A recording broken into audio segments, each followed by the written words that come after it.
Everyone, जय श्री राम। स्वागत है आप सभी का शशेष तड़का किचन में। तो दोस्तों, घर पर आज मैं बनाने वाली हूँ डोम शेप का हाफ केजी का केक। दोस्तों, बहुत ही इजी तरीके से आप सबको मैं बनाना सिखाऊंगी कि कैसे डोम शेप लाएं और ये हाफ केजी का केक बन करके तैयार होगा पाइनएप्पल फ्लेवर में। तो चलिए फिर देर किस बात की, आज की रेसिपी शुरू करते हैं। सबसे पहले स्पंज हमें लेना है। तो यहाँ पर पहले से ही मैंने स्पंज बना करके रखा है। 3 लेयर में इसको बराबर भागों में मैंने कट कर लिया है। ये स्पंज जो है 8 इंच के केक टिन में बना है, छोटे साइज वाले केक टिन में। 3 लेयर में यहाँ पर मैंने बराबर भागों में कट कर लिया है। और वनीला स्पंज कैसे बनाते हैं उसकी रेसिपी मैंने आप सबको हाल ही में दिया हुआ है। वनीला स्पंज किसी भी आइसिंग के लिए परफेक्ट होता है, आप आसान तरीके से घर पर बना सकते हैं। तो इसका मैं लिंक जो है डिस्क्रिप्शन बॉक्स में दे दूंगी, आप सब चेक कर लीजिएगा वहाँ से और देख लीजिएगा स्पंज आप घर पर कैसे बनाएं।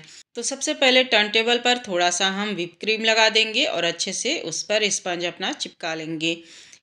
शुगर सिरप यहाँ पर मैंने भर लिया है बॉटल में बना करके, यानी थोड़े से चीनी को आप पानी में अच्छे से बॉयल कर लीजिए और ठंडा कर लीजिए अच्छे से। और इस तरीके से किसी भी बॉटल में आप छेद कर लीजिए उसमें और इस तरीके से भर करके रख लीजिए। बॉटल जो है कोई भी चलेगा, पेप्सी का बॉटल हो या कोई भी बॉटल है तो उसमें आप शुगर सिरप भर करके रख लीजिए और इस तरीके से सोकिंग कर लीजिए। थोड़ा सा सोकिंग करने के बाद व्हिप क्रीम रखना है। वैसे तो जो बेकरी वाले होते हैं व्हिप क्रीम की मोटाई उतनी ही रखते हैं जितना जितना हमारे स्पंज की मोटाई होती है। तो यहाँ पर मैं ज़्यादा लेयर नहीं रख रही हूँ व्हिप क्रीम की। घर पर अगर बनाना है तो आप कम या ज़्यादा रख सकते हैं व्हिप क्रीम की मोटाई। डोम शेप का केक है और इसे मैं पाइनएप्पल फ्लेवर में बना रही हूँ। तो उसके लिए मैंने क्रश लिया है 2 चम्मच, अच्छे से व्हिप क्रीम के साथ मिक्स करके लेयर फैला लिया है व्हिप क्रीम का। उसके बाद दोबारा से दूसरा स्पंज रखना है, अच्छे से सेट कर लेना है और शुगर सिरप से सोकिंग करनी है इसकी। यहाँ पर मैं आप सबको चॉकलेट फ्लेवर का केक जब बनाएंगे उसकी डिफरेंस बता दे रही हूँ सोकिंग की। जब आप शुगर सिरप की सोकिंग करें तो चॉकलेट फ्लेवर में ज़्यादा थोड़ा करना पड़ता है और पाइनएप्पल फ्लेवर या स्ट्रॉबेरी फ्लेवर अगर इस सब का क्रश का अगर हम बना रहे हैं तो इसमें सोकिंग थोड़ी सी कम करनी पड़ती है। इस बात का ध्यान रखिएगा। पर हाँ, ये ज़रूर है कि स्पंज को अच्छे से सोकिंग करना ज़रूरी है।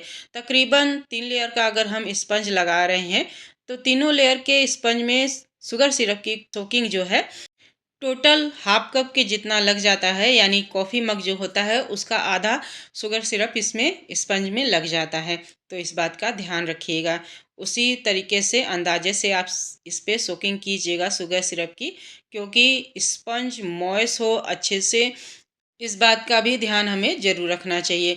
तो देखिए, सेकेंड लेयर रखने के बाद उसी तरीके से सेम मेथड से मैंने क्रश लगाया है, व्हिप क्रीम लगाया है और तीसरा लेयर ऊपर रखा है।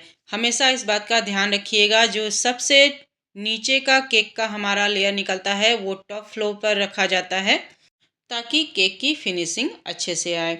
उसके बाद यहाँ पर क्रम कोट कर लीजिए। क्रम कोट करने के बाद अब लेंगे हम कैंची और डोम शेप का केक बना रहे हैं तो डोम शेप देने के लिए कैंची से थोड़े थोड़े हम ऊपर के, ध्यान रखिएगा ऊपर का जो टॉप फ्लोर हमने रखा है तीसरा लेयर उसी को कट करना है।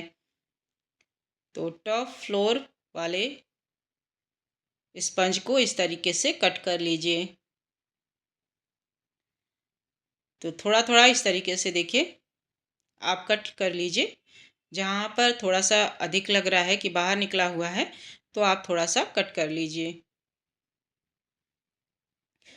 अब टर्न टेबल को अच्छे से साफ कर लीजिए और थोड़ा सा क्रम कोट कर लीजिए और इसको आधे घंटे के लिए सेट होने के लिए हम फ्रिज में रख देंगे ताकि उसके बाद हमें इसकी आइसिंग करने में आसानी हो। तो अच्छे से साफ करना भी बहुत ज़रूरी है टर्न टेबल को।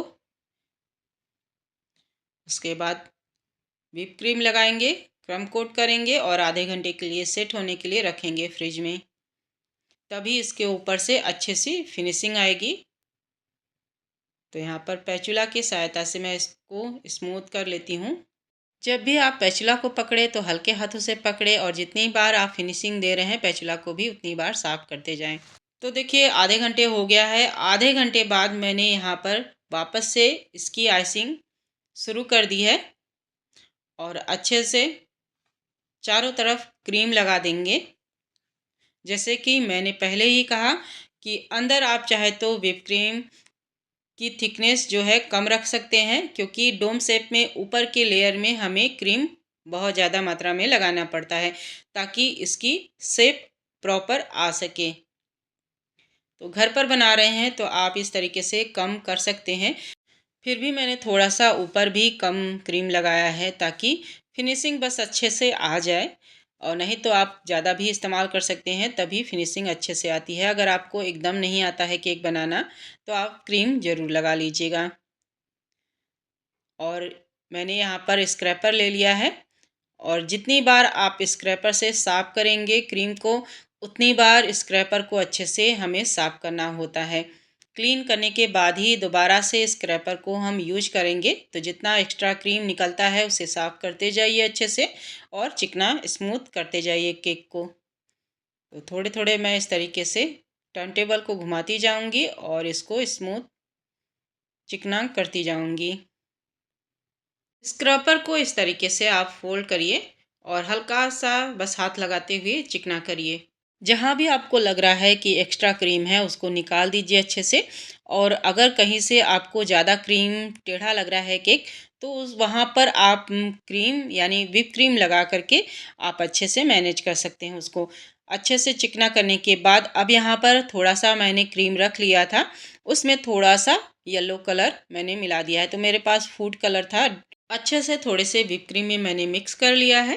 क्योंकि पाइनएप्पल फ्लेवर मैंने दिया है तो थोड़ा सा येलो ऊपर रहेगा, तो केक जो है देखने में अच्छा लगेगा, पता चलेगा कि हमने पाइनएप्पल फ्लेवर इसमें दिया हुआ है।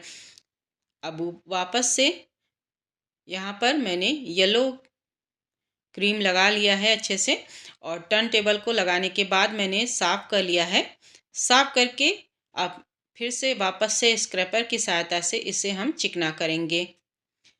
और जब भी आप डोम शेप का केक बना रहे हो तो ध्यान रखिए, जब लास्ट की फिनिशिंग करेंगे तो जो व्हिप क्रीम है थोड़ी सी हल्की सी मतलब मेल्ट होनी चाहिए।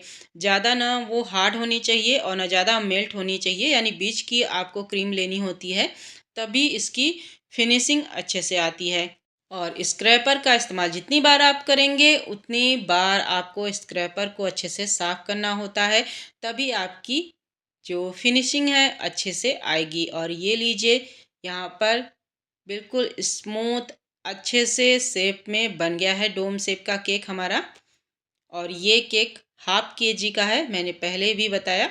और कटोरी पर ही मैंने रोज पेटल बना लिए हैं। इसकी वीडियो मैंने आप सबको नहीं दिखाई है क्योंकि काफ़ी लंबा हो जाता वीडियो। अगर सीखना है तो कमेंट कर दीजिएगा, सिखा दूंगी मैं।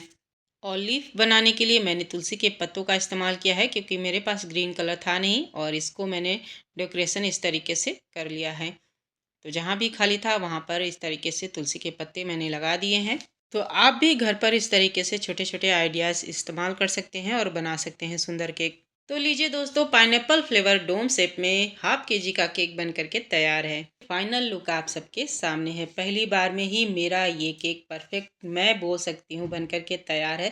पहली कोशिश मैंने बहुत मेहनत से और बहुत मन से किया है और कामयाब भी रही। तो आप भी इस तरीके से हाफ केजी का केक डोम शेप में बना सकते हैं घर पर, और बहुत ही बेकरी से भी अच्छा आप बना सकते हैं। तो आप भी इस तरीके से बनाइए, कोशिश करिए। कोशिश करने वालों की हार कभी भी नहीं होती है। और कट करके भी मैं दिखा दे रही हूँ। और इस बात का ध्यान रखिएगा, जब भी आप केक बनाते हैं, केक हमेशा बनाने के बाद कम से कम 6 घंटे के सेट होने के लिए ज़रूर रखिएगा। कहने का मतलब दोस्तों, जो भी हमने फ्लेवर इसमें ऐड किया है उसको अच्छे से सोख होने दीजिए, अच्छे से मेंटेन होने दीजिए। उसके बाद इसको कट करिए और बेकरी से भी अच्छा आपका केक बन करके तैयार हो जाएगा। मिलते हैं फिर, तब तक के लिए जय Shri Ram and bye bye.